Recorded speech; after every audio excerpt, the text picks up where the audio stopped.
Dongeng gajah jeung sirem. Di hiji leuweung aya sirem jeung gajah. Awak sirem leutik, ari awak gajah badag.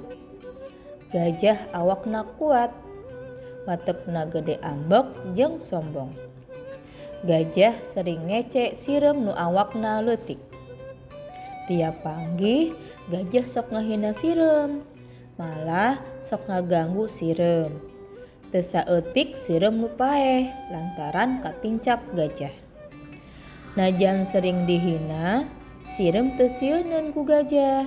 Sirem watakna rajin jeung sabar.